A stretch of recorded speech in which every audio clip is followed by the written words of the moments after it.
بسم اللہ الرحمن الرحیم۔ السلام علیکم ناظرین، آج کی اس ویڈیو میں ہم حضرت خضر علیہ السلام کا ایک واقعہ ذکر کریں گے۔ ایک مرتبہ حضرت خضر علیہ السلام دریا کے کنارے بیٹھے تھے۔ اتنی میں کسی سائل نے آ کر ان سے سوال کیا کہ میں آپ سے اللہ کے واسطے سوال کرتا ہوں، مجھے عنایت فرمائیے۔ یہ سن کر حضرت خضر علیہ السلام پر بے ہوشی طاری ہو گئی۔ جب کچھ ہوش ہوا تو فرمانے لگے، بھائی میں تو صرف اپنی جان اور مال کا مالک ہوں۔ تم نے مجھ سے اللہ کے واسطے سوال کیا ہے، لہٰذا میں اپنی جان اور ذات تمہارے حوالے کرتا ہوں۔ تم جس طرح چاہو اس کو استعمال میں لاؤ، بازار میں فروخت کر کے اس کی قیمت سے فائدہ اٹھاؤ۔ چنانچہ سائل ان کو بازار لے گیا اور ایک شخص ساحمہ بن ارقم کے ہاتھ ان کو فروخت کر دیا۔ یہ خریدار ان کو اپنے گھر لے گیا، جس کی پشت پر اس کا ایک باغ تھا۔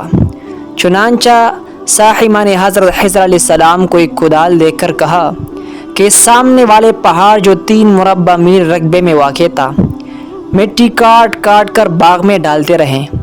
اور یہ حکم دے کر ساحمہ اپنی کسی ضرورت سے کہیں چلا گیا اور حضرت خضر علیہ السلام اس پہاڑ سے مٹی کاٹ کاٹ کر باغ میں ڈالنے لگے۔ جب ساحمہ واپس آیا تو اس نے گھر والوں سے دریافت کیا، تم نے غلام کو کانا بھی کھلایا یا نہیں؟ گھر والوں نے جواب دیا کہ ہمیں معلوم نہیں غلام کہاں ہے۔ یہ سن کر جب ساحمہ خود کانا لے کر باغ میں آیا تو اس نے دیکھا کہ وہ غلام یعنی خضر علیہ السلام تمام پہاڑ کی مٹی کاٹ کر ڈال چکے تھے اور اپنے کام سے فارغ ہو کر اپنے مولا حقیقی کی عبادت میں مصروف تھے۔ یہ دیکھ کر ساحمہ کو بڑا تعجب ہوا اور اس نے دریافت کیا، یہ تو بتائیے کہ آپ کون ہے؟ یہ بات سن کر حضرت خضر علیہ السلام پر کچھ بے ہوشی سی طاری ہو گئی اور پھر افاقہ ہونے پر انہوں نے فرمایا کہ بھائی میں خضر ہوں۔ جس کو سن کر ساحمہ کے ہوش اڑ گئے کہ تو نے یہ کیا کیا؟ ان کو غلام بنا کر ایسے کام پر لگایا، یہ تو انتہائی گستاخی ہوئی۔ پھر ہوش آنے پر ساحمہ نے توبہ کی اور پروردگار سے عذر خواہی کے ساتھ یعنی حضرت خضر علیہ السلام کو آزاد کر دیا اور جناب باری میں عرض کیا کہ الہ العالمین مجھ سے اس کا مواخذہ نہ کیجیے، کیونکہ میں ان کو جانتا نہیں تھا۔ اس کے بعد حضرت خضر علیہ السلام نے دعا فرمائی اور سجدہ شکر بجا لائے کہ اے میرے پروردگار، میں تیری ہی حق میں غلام بنا اور تیرے لیے ہی آزاد ہوا، اس پر تیرا شکر گزار ہوں۔ بعد اس کے واپسی کی اجازت لے کر جب دریا پر واپس آئے تو دیکھا ایک شخص کڑا دعا مانگ رہا ہے کہ اے میرے رب، حضرت خضر علیہ السلام کو غلامی سے رہائی عطا فرما دے اور ان کی توبہ قبول فرما لے۔ حضرت خضر علیہ السلام نے یہ دیکھ کر اس شخص سے دریافت کیا کہ آخر تو کون ہے؟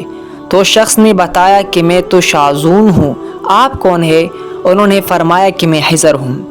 اس کے بعد شازون نے کہا، اے خضر، تم نے اپنے لیے رہنے کا مکان بنا کر دنیا طلب کی ہے، کیونکہ حضرت خضر علیہ السلام کا دریا کے کنارے پر ایک عبادت خانہ تھا۔ بس یہ سن کر وہ فوراً میدان میں نکل آئے اور وہی اللہ کی عبادت میں مصروف ہو گئے۔ اس کے بعد حضرت خضر علیہ السلام نے اسی جگہ ایک درخت لگایا اور اس کے سائے میں عبادت شروع کی تو آواز آئی، اے خضر، جب تم نے درخت کے سائے میں سجدہ کیا تو تم نے دنیا کو آخرت پر ترجیح دی۔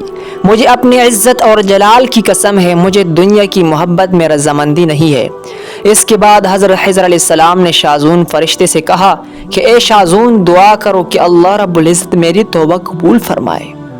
چنانچہ شازون نے دعا کی اور اللہ رب العزت نے شازون کی برکت سے حضرت خضر علیہ السلام کی توبہ قبول فرمائی۔ حاصل اور نچوڑ اس واقعے کا یہ ہے کہ خدا کے برگزیدہ بندے اسی حالت میں راضی رہتے ہیں جو اللہ کو منظور ہو۔